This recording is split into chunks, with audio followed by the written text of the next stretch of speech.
This book is called Not Your Typical Dragon.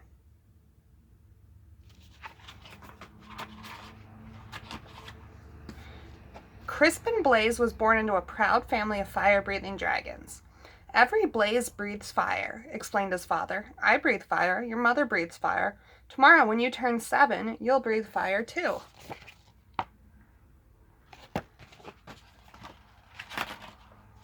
The little dragon imagined all the forests he would burn down. He dreamed of all the castles he would destroy. He also considered boiling water to make tea, but he didn't tell his father that. The next day, Crispin sat among family and friends as a big cake was brought to the table. "Who will light the birthday candles?" his mother asked. "I will," declared Crispin. He could feel a tingling inside his tummy, but when he opened his mouth, fire did not come out.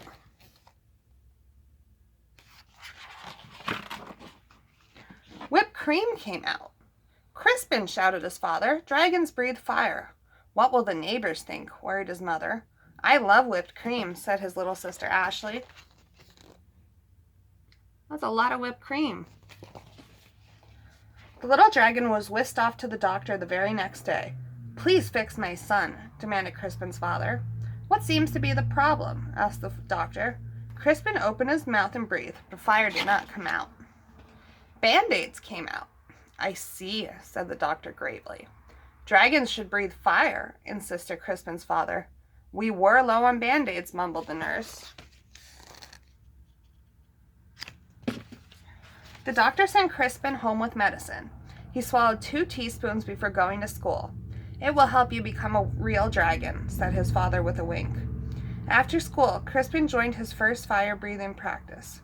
One by one, little dragons aimed their fiery breaths at stacks of logs until they burst into flames. Crispin stepped up confidently. He could feel the medicine bubbling in his belly, but when he opened his mouth, fire did not come out. Marshmallows came out.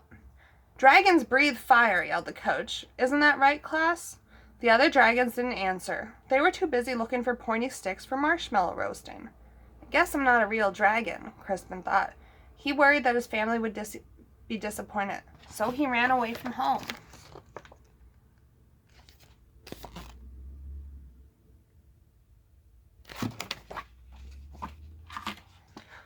The world can be a very scary place for a little dragon who can't breathe fire. Crispin found a dark cave. "I'll be a fireless dragon all by myself. I won't bother anyone, and no one will bother me." An hour later, he had a visitor. "I am Sir George," squeaked a thin, shiny knight. Show yourself, dragon." Crispin shuffled out of the cave. The thin, shiny knight held up his thin, shiny sword. "Did you do your worst, dragon?" Crispin opened his mouth, but fire did not come out.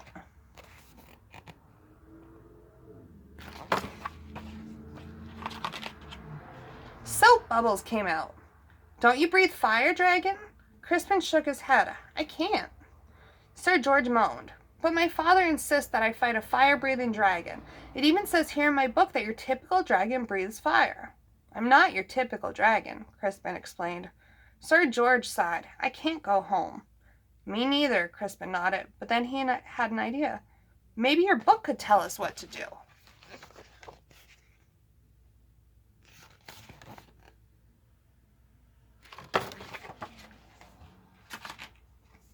"Of course." Sir George searched through the pages. "It says it's probably just your diet." Sir George fed Crispin spicy curry, scorching chili, and blistering salsa. Crispin opened his mouth, but fire did not come out. Red party streamers came out. "At least they're the right color," said Sir George kindly.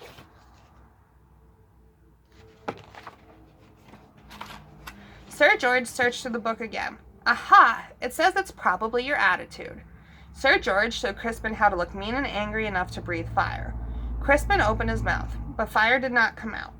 Soft, cuddly teddy bears came out. Said Sir George. "We may have taken a step backward." "It's no use," Crispin sighed. "I'm just not your typical dragon." But Sir George was not ready to give up. "Aha! The book says you're too stressed." Sir George made Crispin close his eyes while he described a quiet, relaxing day at the ocean. "Do you feel calm? Now imagine 100 shiny knights attacking you." Crispin opened his mouth, but fire did not come out. Beach balls came out. Well, that's just plain weird.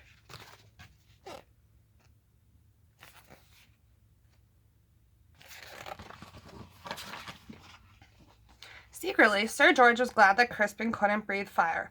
He liked the little dragon and didn't want to fight him.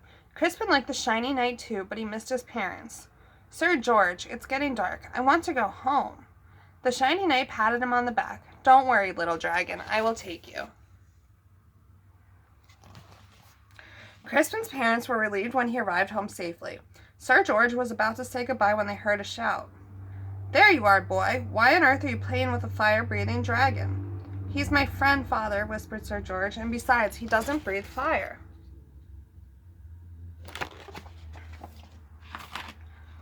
A dragon that doesn't breathe fire? That's the silliest thing I ever heard. The man laughed.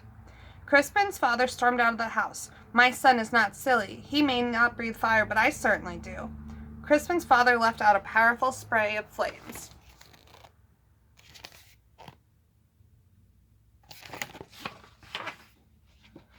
Do your worst, dragon, declared the shiny man. But then the flames scorched the lawn. That's enough, honey, said Crispin's mother. The flames singed the fence. You've made your point, dear. Now stop showing off, she scolded.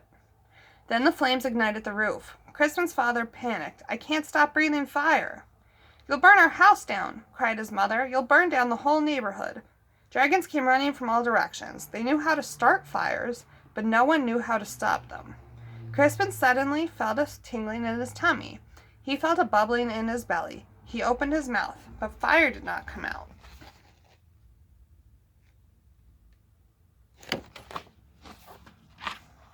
A gush of water shot out.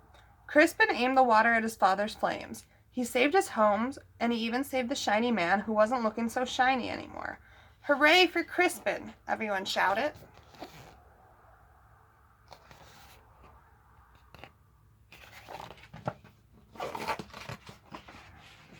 On Crispin's next birthday, there was a big party.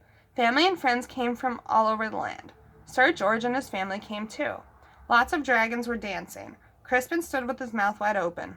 Fire still did not come out. Music came out instead. Your son, said an old uncle to Crispin's father. He's not your typical dragon, is he?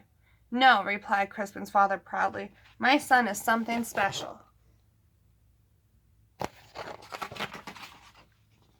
And then he jumped up and danced to Crispin's music too. The end.